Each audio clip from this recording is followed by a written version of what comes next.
சிந்திக்க வைக்கும் ஜென் கதை. அந்த இளைஞன் ஜென் மாணவனாக இருந்தபோது சக மாணவர்களிடையே அவ்வப்பொழுது உரையாற்றுவான்.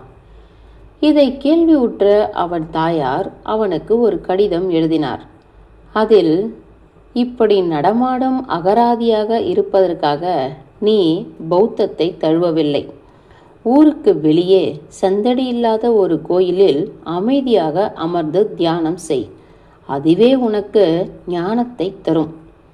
அவ்வாறே செய்த அவன் பிற்காலத்தில் மிகப்பெரிய ஜென் குருவானான். எளிமையான கதைதான். முழுமையாக கற்கும் முன் கற்பிக்க ஆரம்பிக்க கூடாது என்பதே நீதி. இதை சொல்ல தாயை விட பொருத்தமானவர் யாரும் கிடையாது. தாயின் கண்டிப்பில் மட்டுமே முன்னேற்றம் குறித்தான கவலை இருக்கும்.